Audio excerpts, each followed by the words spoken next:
the Laplace transform of delta t, which is an impulse function, is 1. So this is the generalized integral for calculating Laplace transforms. Okay, x of t e to the power minus st dt. Okay, and if you don't know how to what is the Laplace transform of a function, instead of guessing, you can always solve this integral. Okay, one more thing I would like to point out is s is in fact a complex number. Okay, which means that s is sigma plus j omega. Okay, so if you expand this, okay, if you break this down, then it will be x of t multiplied by e to the power minus sigma t multiplied by e to the power minus j omega t. So this Laplace transform is actually the Fourier transform of x of t into e to the power minus sigma t. Okay, we are actually evaluating the Fourier transform of the exponential e to the power minus sigma t multiplied by x of t. Okay, please keep this thing in mind. So we will look at some more properties of Laplace transforms. Okay, so if you are integrating a function 0 to t f of t dt, okay, it has this is a property, it will have a Laplace transform f of s divided by s, given f of t has a Laplace transform f of s. Okay, now there is also another way of arriving at this idea. Okay, we know that this is a standard property that convolution of two time domain signal f of t and g of t, this is the sign of convolution, is multiplication in their respective Laplace domain. Okay, so f of t multiplied by u of t, which is a standard unit step, would be in Laplace domain Laplace of f of t multiplied by Laplace of u of t. Now Laplace of f of t is f of s. Laplace of u of t, you know that it is 1 divided by s. Okay. So now look at this f of s. This is also f of s divided by s, and this is also f of s divided by s. So now we can comment that integral 0 to t f of t dt is equivalent to saying that I am convolving f of t with u of t. Okay. Now this is important from exam point of view. If you have a ramp response given, then taking the derivative of a ramp response, okay, gives you a unit step response. Okay, and taking the derivative of unit step response gives you an impulse response. Now, how do you arrive at this? Well, see this t u of t. What happens when you differentiate t with respect to t? You get 1, right? So it is this one. And what happens when you differentiate this one? Well, this is a constant, so it will go to 0. But what about this discontinuity?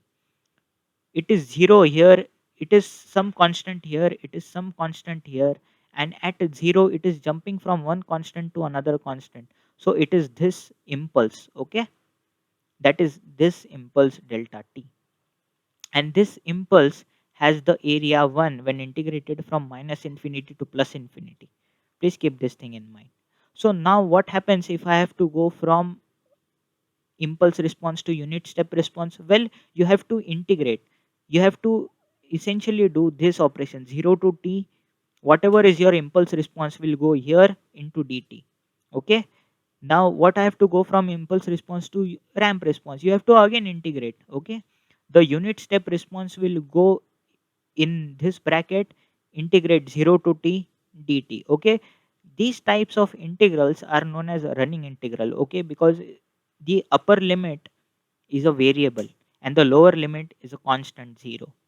Now let us take one example. The unit step response is 1 minus e to the power minus 2t. Okay, Now, what if I have to go from unit step to impulse response? The impulse response will be derivative of this quantity. So if you take the derivative of this quantity, well, derivative of 1 is 0, and a minus derivative of e to the power minus 2t is minus 2 e to the power minus 2t. So that minus 2 and minus is getting multiplied, and 2 e to the power minus 2t. Now what happens? Now 2 e to the power minus 2t is impulse response. So let us say from this impulse response can we arrive at this unit step response if you use this running integral. Okay, so 0 to t 2 e to the power minus 2t dt, when integrated it will be e to the power minus 2t divided by minus 2, 0 to t. See, you know integrals of standard function e to the power x dx is e to the power x, but here there is some, they have modified it, isn't it? So what you do is you do minus 2t is equal to z, and then you do that kind of substitution and bring it down to that standard form. Okay, and then it will become e to the power z dz divided by minus 2. So and this minus 2 cancels. Okay, so there is a negative sign outside the bracket, and putting the upper limit and lower limit e to the power minus 2t minus 1, and observing minus sign, we have 1 minus e to the power minus 2t, which is perfectly in accordance with unit step response which we started with. Okay, this slide is about algorithm for inverse Laplace transforms. Okay, by now you very well know how to do a Laplace transform. So given a Laplace transform, what is its form in the time domain? Okay, that is dictated by inverse Laplace transform. So to so for this algorithm to work, you have to first check that the degree of numerator is less than that of denominator. Okay, so if the degree of numerator is 2, then the degree of denominator should be 3 or higher. Okay, it cannot be equal to 2 or 1. uh, so if yes, proceed, else perform division or simplification of some kind. So what? So an example is given. So s plus 2 divided by s plus 3. You can see that the degree of numerator is 1 and the degree of denominator is also 1. So the degree of numerator is definitely not less than degree of denominator. It is equal to it. So what we can do is we can rearrange this in this form: s plus 3 minus 1. 3 minus 1 is 2, right? And then we can split it: s plus 3 divided by s plus 3 minus 1 divided by s plus 3. Okay, and now you can see that the numerator degree is less than that of denominator. Okay, and then you can proceed further, and by just by looking what has, now you have to start asking questions like, what is a function in time domain which has a Laplace transform of 1? Well, the answer is delta t. So what is a function in time domain which has a Laplace transform 1 divided by s plus 3? It is e to the power minus 3t. So the inverse Laplace of this would be delta t minus e to the power minus 3t. Okay. Moving forward, it may not always necessarily be true that the transfer function be given in factored form in numerator as well as denominator. Okay, so you have to bring your your transfer function in some standard form. Okay, and what is the standard form? We can very well evaluate the Laplace transform of a1 divided by s plus p1. Okay, it is a1 e to the power minus p1t and stuff like that. But let us not jump on conclusion. You have to first bring it in the simplest possible form, that is this form. Okay, or it can be something s divided by s square plus omega square, or something divided by s square plus omega square, or a linear combination of that. Okay, now what s divided by s square plus omega square, that are terms associated with cosine omega t, and this is associated with terms like sine omega t. Okay, so stuff like that. or this.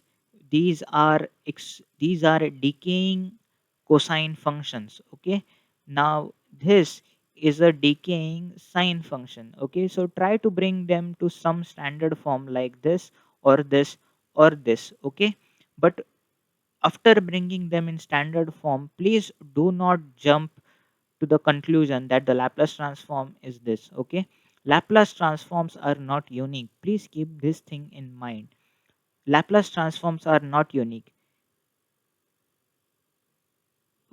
Laplace transform with a given ROC, that can be unique. But so for example, these two functions minus e to the power minus pt u of minus t and e to the power minus pt u of t, these two functions have the same Laplace transform 1 divided by s plus p. Okay, so what will determine that the function in time domain is this and not this, or vice versa? Well, it is the ROC. If the ROC is, in this case, if the ROC is left sided, that is real part of S is less than minus P, okay, then the function in time domain will be this. Okay, else if the real part of s is greater than minus p, then the function in time domain will be this. But both these functions have the same Laplace transform, which is 1 divided by s plus p. But 1 divided by s plus p combined with the lap combined with the region of convergence will determine whether the function is this or this. Okay, thank you.